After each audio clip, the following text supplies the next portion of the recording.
In this video, we will be looking at combining functions. And we're going to combine functions in a few different ways. First, we have the sum of functions, which is when you add your two functions, so f plus g of x. Then we have the difference function where we're subtracting, so f minus g of x. Then we have the product, which is multiplication, f times g of x. And finally, the quotient, which is f divided by g of x, where g of x cannot equal to 0 because the denominator can never equal 0. Now, when we combine functions, we're just applying the operations to these functions either algebraically or graphically. If we're doing it algebraically, we're just multiplying or applying whatever the operation is and then simplifying the expression. Graphically, we can either use our knowledge of other functions to graph, or we can create a table of values for our x and y coordinates of each function and then apply the operation to the y coordinates. And we'll look at both methods in a little bit. But first, we're going to start with ordered pairs. So given that f at x is equal to this set of ordered pairs, those four coordinates, g of x is equal to those four coordinates, determine each function and state its domain. So first we have f plus g of x. So that's just going to mean we're going to look at the x values that they have in common and we're just going to add the y coordinates. So I'm going to write it in the same format. So both functions have x equals -2. Now I'm just going to do the 4 and the 2 and apply the operation of addition. 4 plus 2 is 6. There's 1. They both have -1. So 5 plus 0 is 5. So -1, comma 5. Then when x is equal to 1, there is no x equal to 1 that is in common.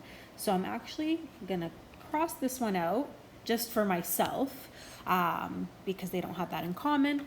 For x equals 2, they do have that in common, 0 and 5, so we could add that up. So 2 comma 5. They also don't have 0, x equals 0 in common. So I'm just going to cross those out because if they don't share an x value, then there can't magically be a y coordinate for that x value. And that actually leads me into the domain of this function. And it's just me listing out the x values. They both had -2, -1, and +2 in common. That is the domain. X equals 1 and 0 was not common to both, so it is not going to be part of the domain of the combined function. Now we're going to do the same thing, but we're going to subtract. And actually, the domain is going to be the exact same for subtraction. So I'm not going to rewrite it, but I am going to write my ordered pairs. So for -2, I'm going to subtract in the order that the function is written. So the f coordinate minus the g coordinate. So 4 subtract 2 is 2. Then for -1, 5 subtract 0 is 5. And for 2, 0 subtract 5 is -5. There's f minus g of x. And now for multiplication. Again, same domain there. But now we're going to multiply the y coordinates. So 4 times 2 is 8. For -1, 5 times 0 is 0. And for 2, 0 times 5 is also 0. All right, final one, dividing. So for -2, we're going to do 4 divided by 2, f divided by g. So 4 divided by 2 is 2. For -1, 5 divided by 0, I can't do that. So there is actually no -1 coordinate because it's undefined. And then for 2, we have 0 divided by 5, which is 0. So for the quotient function, our domain is actually slightly different because we cannot divide by 0. So whenever g of x was equal to 0 and the y-coordinate was equal to 0, which is right here, that got eliminated for the quotient function. So keep that in mind. Now this was just a warm-up example where we were given these ordered pairs, and this is really just to emphasize that they need common x's for the function to exist, and you're applying the operation to the y coordinates. Now let's move on to actual functions, and we're actually going to graph them. All right, so we're going to graph f at x equals 2, g of x equals 1 over x, and we have f plus g of x. So let's start algebraically.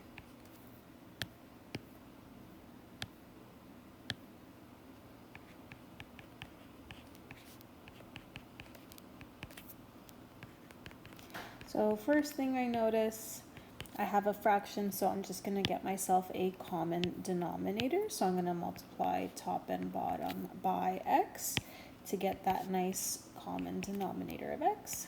And then we have 2x plus 1. And with our knowledge of rational functions, I know x can't be equal to 0. So that actually tells me we have a vertical asymptote at x equals 0. And I also know that there's going to be a horizontal asymptote. I'm going to look at the leading coefficients of the x terms because that's the highest degree term. And 2 over invisible 1 is 2. So I know I have a horizontal asymptote at y equals 2 as well. Now in terms of x-intercept, I'm going to set my numerator equal to 0. And isolate for x. So x equals -1/2. So I'm going to go ahead and plot that point. There isn't going to be a y-intercept because x can't be equal to 0. And at this point, I might just do my end behavior test to see what's going on really close to the function around the asymptotes. So just going to take out my calculator here, and I need to see as x approaches negative infinity, what happens to y. As x approaches positive infinity, what happens to y. And what happens around that asymptote. So what happens as x approaches 0 from the left and 0 from the right. So for x approaching negative infinity, I'm going to just do -1,000. So 2 times -1,000 plus 1 divided by -1,000. I get 1.99, which means I'm approaching 2 from below. So that's just going to guide me to do something like this. Then I'm going to do the same thing, but with 1,000. So 2 times 1,000 plus 1 divided by 1,000, and I get 2.001. So I'm a little bit above 2. So we're approaching 2 from above. So long term, we're doing something like this. What happens to the left of 0? So I'm going to punch in 0.01, negative 0.01. So that times 2 plus 1 divided by negative 0.01. And I get -98, which is telling me I'm going towards negative infinity. I'm going to do positive 0.01 to see what's happening to the right. So 2 times 0.01 plus 1 divided by 0.01, and I get 102. So I know I'm going upwards. If I did want a little bit more accuracy, I could punch in a value like x equals 1. So 2 times 1 plus 1 divided by 1 was 3, just to get a little point. And then follow my end behaviors. And there's my function. Now for the domain, we just had that vertical asymptote. So x is an element of all real numbers such that x cannot equal 0, or using our other notation, we could say negative infinity to 0 and 0 to infinity. And there we are. This combined function just resulted in a rational that we are very familiar with, and that's why we were able to just use our rational functions knowledge to graph. Next, we're going to do a subtracted or a difference combined function. Same functions, or sorry, I changed f of x to equals x. G of x is the same, so let's start by writing the equation out. I'm just going to do it on this side here. And if I were to get a common denominator, it'd be x squared minus 1 over x. Now, you'll notice that the degree on top is higher, which means we actually do not have a horizontal asymptote. We have an oblique asymptote instead. If you've learned how to do oblique asymptotes, obviously you could use those skills and graph using your knowledge, but I'm going to show this with a table of values. So I'm going to create a table of values for f of x.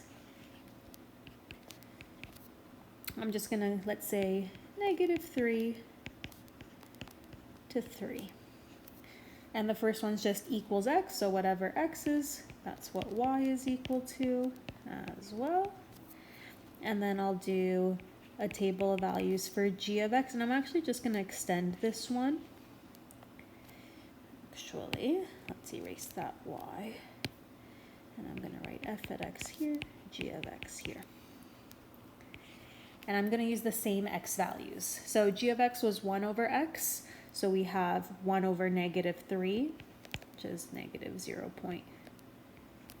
Actually, I'll write the fraction. Negative a third, and then 1 over negative 2, so negative a half, 1 over negative 1, which is negative 1, 1 over 0, no, undefined, so x equals 0 will not be a value on the domain. 1 over 1 is 1, 1 over 2, and 1 over 3. And then our combined function is subtraction, so now I'm just going to extend that table of values. My x values will stay the same, and then I'm going to subtract. So I'm going to do negative 3 minus negative a third. And that's going to give us negative 9 over 3 plus a third, so negative 8 over 3. Then negative 2 minus negative a half, so negative 2 plus a half, negative 3 over 2. Or negative 1.5. Actually, I'll write that in for graphing purposes. Negative 1 minus negative 1 is 0. This one will not exist, it's undefined. 1 minus 1 is 0.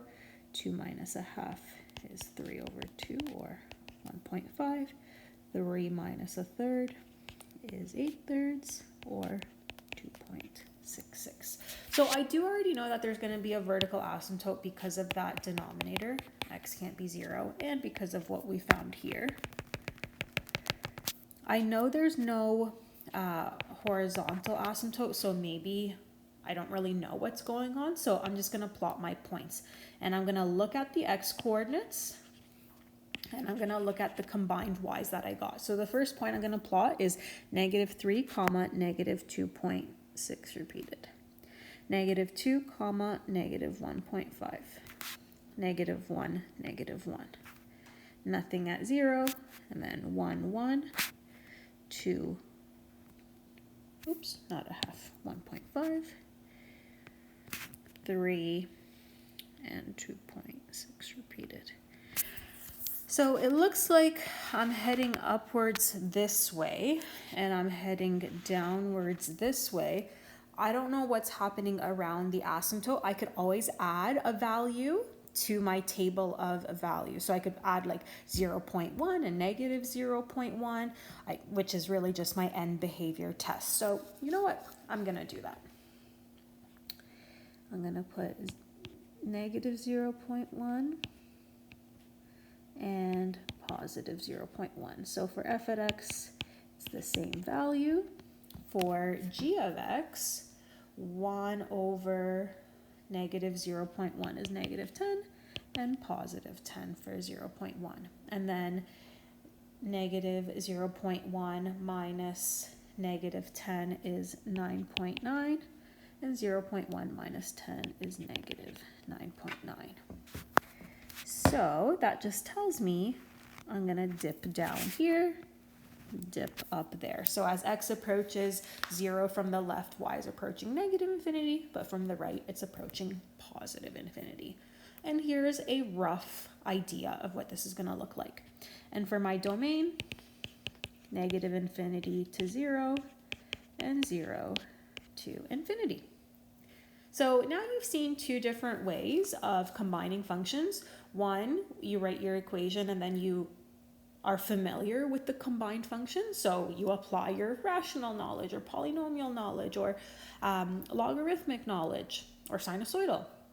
But if it's something that is unfamiliar, we could use this table of values technique. Okay, let's do a product function. So we have f at x is this linear function x plus 3. G of x is this quadratic. If I multiply them, I'm thinking we're going to get cubic. So let's see. F times g of x is going to equal x plus 3 times x squared plus 5x plus 6.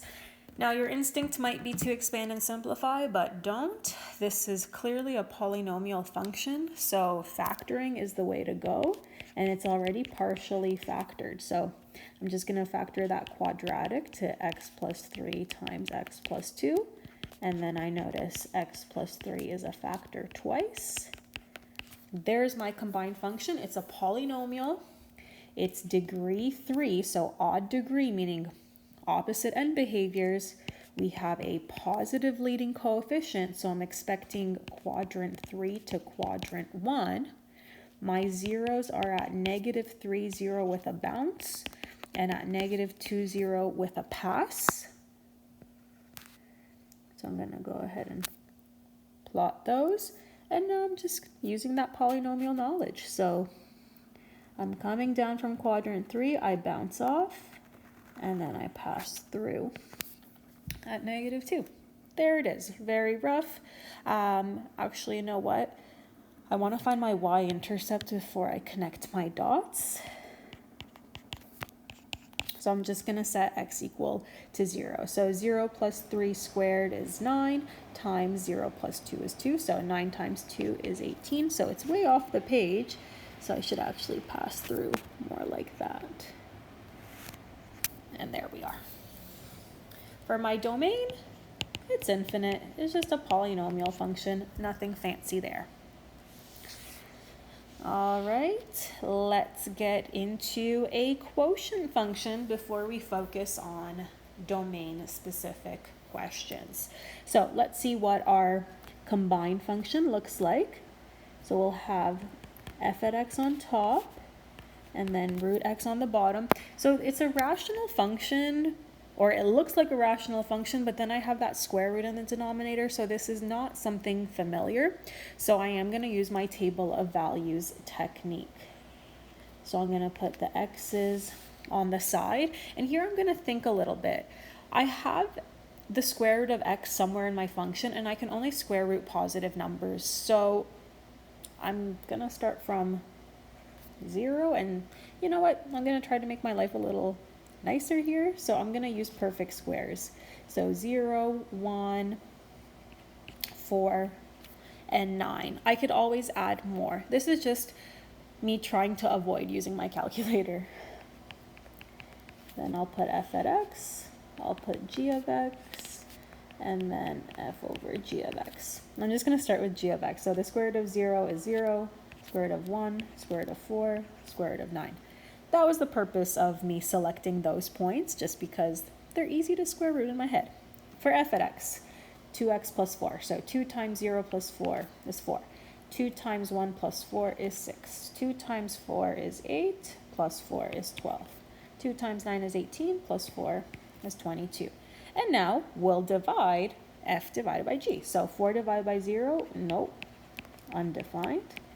So now I'm thinking, okay, well, x can't be 0. Maybe it's a vertical asymptote.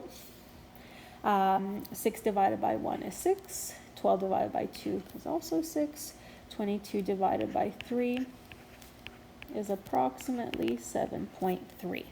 Now, when I'm looking at this, let me just plot my points. So 6 is here. 6 is also here. And at 9, we're at 7.3. Okay, I'm not a huge fan. I feel like I don't have enough points, so I am actually gonna get to my calculator and grab some more. So I'm gonna add 2 and 3 in my table of values. So for f at x, 2 times 2 is 4, plus 4 is 8. 2 times 3 is 6, plus 4 is 10. And then for the square root of 2, you know what? I'm just gonna leave it as root 2, root 3 for accuracy, and then now when I do the division, I'll put a rounded answer. So 5.7. 10 divided by the square root of 3, 5.8. Okay, so it's like you go down a little bit, then you start coming up. So at this point, at least I have a little bit of information. It might look something like that. If I'm not sure what's happening between 0 and 1, you know what? I'm going to add another point in here. I'm going to add 0.1. So 2 times 0.1 is 0.2, plus 4, 4.2, and then the square root of 0.1. Is that nice? No. Okay, so 4.2 divided by the square root of 0.1 is 13.3.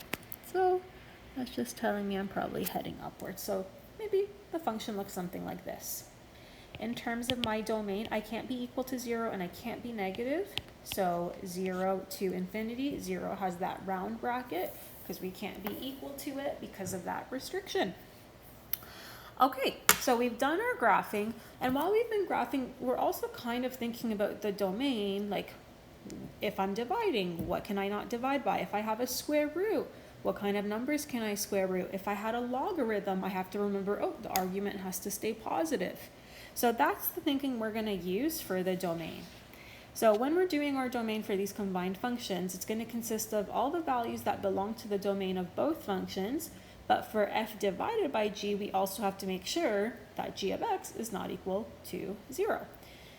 So we have 4 final examples here, just focusing on domain. So let's see what we have. We have f plus g of x. So for this, I just have to see, okay, what's the domain of f at x, what's the domain of g of x, and what's the overlap in the domain. So for sine x, it's everything. For g of x, I have a restriction because of that denominator, and x cannot equal 4/3. So my domain is just going to be a combination. One of them's everything, one of them x can't be 4/3, so x can't be 4/3 for the combined function as well. So we're going to go from negative infinity to 4/3 and 4/3 to infinity. Or you could have used the other notation, XCR, x can't equal to 4/3. Okay, the next one is multiplication. So again, you know what? I'm going to keep my same notation. Negative infinity to infinity for sine x. And then for g of x, it's a square root function, so I can only square root a positive number, meaning this part here, 2x minus 6, has to be greater than or equal to 0. So I'm just going to solve this quick inequality. Bring the negative 6 over, divide out the 2, so x has to be greater than or equal to 3. And that's going to be the overlap. So my domain, 3 to infinity. I put a square bracket on the 3 because we're including that value this time. Okay, the next ones are going to be a little more interesting because I have square root, I have a log. And let's see, we're doing subtraction here, so we don't have to worry about any denominators. Let's start with f at x. I have an argument of 5 minus 4x, and we know an argument always has to be positive. So I'm going to solve. I'm going to bring the negative 4x over to make it positive, then divide out the 4. So x has to be less than 5 over 4. That's the restriction for the log. For g of x, it's a square root function again, but this time it's quadratic underneath. So I'm actually going to use the same technique I use for log restrictions when it's quadratic in the argument, and that is doing a little sketch. So I factored, and I know that the zeros are -2 and 2, and the parabola opens up. Now I need to be square rooting positive numbers or 0, which means this is a good spot, this is a good spot. So the domain for g of x is going to be -infinity to -2, including it, and +2 to infinity. Now let's see where that overlap is. If you're looking at your two separate restrictions and not looking too good, we can do a number line. So that's what I'm going to do here. I'm going to add -2 on there. I'm going to put 2 on there. 5 over 4 is 1.25. So let's say 5 over 4 is here. Now, the restriction for the log is that x is less than 5 over 4. So that's the restriction there. I'm going to switch colors. And for the square root, we can be -2 or less. We could be +2 or more. This part clearly useless. This portion here is useless. This is our happy spot. So the domain is going to be from -infinity to -2, including -2, and that will satisfy both restrictions. All right, final one. F at x equals 3x. Well, that's just a nice line, so -infinity to infinity. And g of x is log base 2 of x plus 3. So just x plus 3 has to be greater than 0. So x has to be greater than -3. And now we're doing division, which also means g of x cannot equal 0. Okay, well, with that in mind, I'm going to have to solve. When is g of x equal to 0? So it's like I'm solving for the x-intercepts here. I'm going to turn this to exponential. So 2 to the power of 0 equals x plus 3. 2 to the power of 0 is 1. Bring the 3 over, we're subtracting. So -2. So that means when x is -2, the denominator would be equal to 0. So there's another restriction.